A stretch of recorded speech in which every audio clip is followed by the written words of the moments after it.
You know we saw this movie last Tuesday, right? It makes me feel like I'm still there.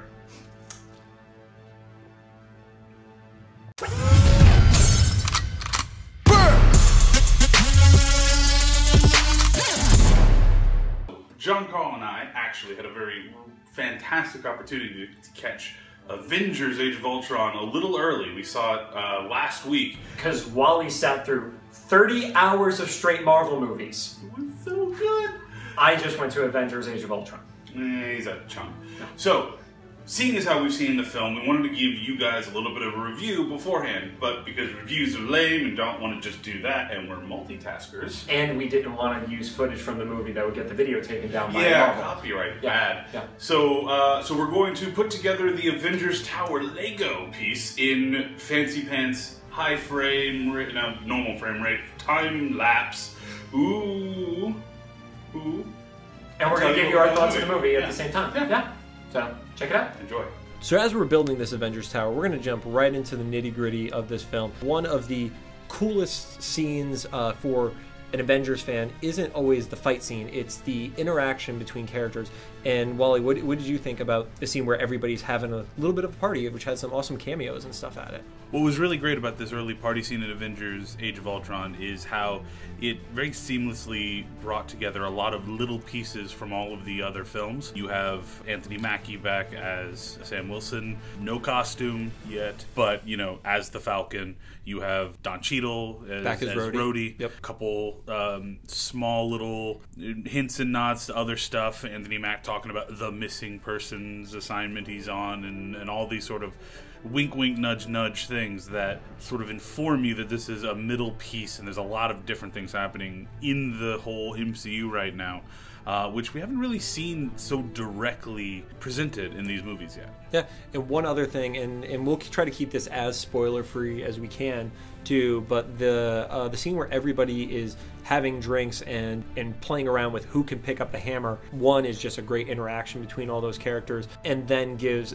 the greatest moment of the entire film for me later on. And again, without spoiling it for it, but it just pay a lot of attention to that scene is all I can say. Yeah, so it's clearly setting something up, and there's been a lot of teaser trailer bits about this scene, and you might think you know what it's setting up. Maybe you're right, maybe you're wrong. Just watch the film. It's really good. If you're right, you are Nostradamus to me, though, to be totally fair. One thing that we talked about was Ultron as a character, and it's a very different Ultron than what we expected. You made the great point of, this is the Ultron that is built by Tony Stark, which in the comics, Ultron is built by Hank Pym and has a very analytical Pym personality. But talk about the Tony Stark Ultron. So what's really great about the way Joss Whedon did this, and it's funny, I actually think that this is also one of the better parts of Sam Raimi's Spider-Man 3 that people give it a lot of crap for. But when you're changing something from the comic books, and you're thinking about how does it work within the confines of the comic book, and so how does that then work in the world that I've created for this thing? You know, if Ultron is going to be truly the son of his creator, and now Iron Man is going to be the one that creates him, there are personality traits and tics and expressions and cadence that he's going to be taking from his dad and from Iron Man.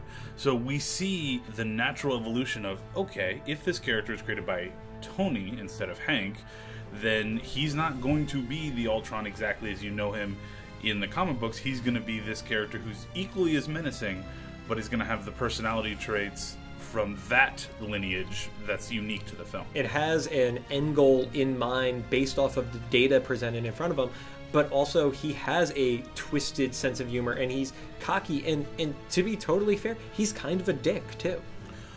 Yeah, well, more so of a dick than, you know, wanting to blow up Earth, but, you know. But also adds a little, you know, extra dickishness. And it makes sense to what Ultron was always supposed to be, but customized to the specific nature of his creation in the film. Speaking of suits, though, the Hulkbuster makes its official debut, despite the fact that we've been seeing trailers featuring it from, you know, 2 Comic-Cons ago at this point.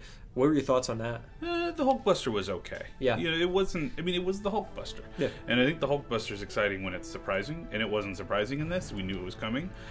There are technological aspects of the Hulkbuster that I haven't seen before that made a lot of sense too. I don't want to give that stuff away, because what little you can grasp onto in a fight scene that you think you've already seen all of, well, you've seen 95% of it, but the 5% does hold some cool action beats, so I'll be safe there. But yeah, it's not, you know, overall as mind-blowingly awesome as the other big technological sort of introduction in the film, which was Vision. Yeah. You know, that was one of the great things we got out of this movie, was the introduction of new characters like the Vision, like Ultron, and of course the twins. And I think all four were fantastic. They all did a great job, especially Quicksilver. To me, Quicksilver was my favorite of the four, because I've never really liked Quicksilver, and there was something about him.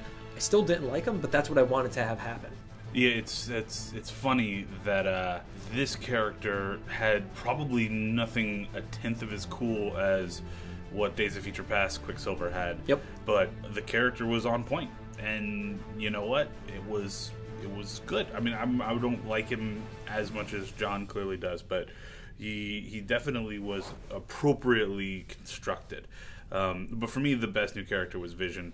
I think the fact that they implemented so directly the character from the comic books to the point where it really is a whole new world from the moment he is introduced. Like, that is the dividing point between the Avengers that started with Tony Stark in a very realistic world, and not realistic to the bounds of dark and gritty, but realistic that a man created something. Everything had a man can build a suit. A man can build a suit. And Vision is the point of no return, where even though we've seen outrageous, and we've seen aliens, we've seen gods, we've seen monsters, the Vision represents an entirely new level of comic bookiness. And yeah, and the fact that he's given what is probably the single best moment of the film, and entrusted with probably the single most important artifact for what will be the next 6 or 7 films. Yep. Implicitly, like, told directly what it is. Thor's like, yeah, he doth deserve it. Like, it's incredible where they go with it. Without completely skipping over the end, just know that it was a really great action sequence. That, again, the Avengers working as a team, saving people. Captain America and Iron Man and Thor all being these leaders, while all the other characters get to really shine. When you get to the end, you know, Captain America, Iron Man, and Thor go in their separate direction, their separate ways. But as this is a world of now insane stakes, and there is no real shield, there is no real protection, and if the Avengers are breaking up, Captain America isn't going to stand by and let that happen. I don't think it's a surprise that it ends with a crew of Avengers that aren't necessarily the same as the ones that we've seen. I don't think we're going to get into who they are for obvious reasons, but the fact that they had the balls to end the film there, and, you know, I respect the hell out of it, because it doesn't serve this film, but it serves the entirety of the MCU, and I like that. Yeah, and one thing that this correlates to is it's a very different kind of movie than the first Avengers film. The first Avengers film is that great story of how do 6 people come together to fight a threat that none of them could take on their own, whereas this one is the evolution of a team. And one thing about the Avengers, in the same way of the X-Men, is the team always exists in some capacity, and members leave, members die, you know, people come in and out, but the essence of the team is still there. And I think that's what's going to be the most exciting aspect of this going into multiple movies is, yes, this is setting a status quo that this team is always going to have that heart, but that heart is going to change and evolve with the members of it. Which, at the end of the day, is the most Avengers-y thing I think the film does. I'm not a human. We're not supposed to keep playing with toys. We're supposed to get the wrap-up. I really liked Age of Ultron. I thought, while it did have a lot of sort of elbow joint, heavy lifting, this is the middle part of a larger whole feel to it, it did a significantly better job of it than Iron Man 2 did, and it had a good ramp up in escalation that I felt like the 2.5 hours I was watching the movie, I was watching a singular whole, and it worked for me. Yeah, I dug it. Like I mentioned earlier, It is a very different kind of film than the first Avengers, but still really, really good. And one thing about every Marvel movie, not Daredevil, because Daredevil is a whole nother can of worms, but I smile the entire time, and that's something I can't say for a lot of franchises in the whole. Yeah, I mean, you talk about the dark overtones of the DC films and of Daredevil and all this other stuff. Avengers has a lot of that, but that is not to say it is like those things. It's still very much a Joss Whedon picture. I actually think it might be the most Joss Whedon thing Joss Whedon's ever done. Every single one of his tropes is met, including the death of a main character and another character saying, "Bet you didn't see that coming." Yeah. Bullshit. I did, because you're Joss Whedon. You know what you're doing. He does. I know what you're doing. We all know what you were doing. Still did it anyway. That's why I love you. If you had to give it a letter grade, what would you give it? B plus, A minus. A minus for me. Yeah, it's in that range, which is upper echelon. It's not like Avengers 1, which you can just put on at any point in time. I actually still think Guardians might be the greatest thing Marvel's done just yet. That's sitting with me and just doesn't go down any pegs. But it's amazing, thoroughly enjoyable. One of the best things you'll see in the movie theaters this summer. And I have to give it just that hard A minus because it did such a good job with Hawkeye that, as you know, is one of my favorite characters in all of Marvel right now. So doing right by my character gives you that little extra bump. Absolutely. And speaking of Hawkeye, see some of that. They can. If you click right over here, actually, you know what? Click on Hawkeye. I'm making an appearance in I Ate a Thumbtacks video, and it's how to date an Avenger, and I actually get to be Hawkeye because, damn it, I look just like Jeremy Renner, right? Yes. Yeah. Also, click on the Vision for more stuff. Yep. Yeah. And there's also a subscribe button somewhere up here, too. Probably here. Are you going to make it in the Avengers logo for me? Yeah. No.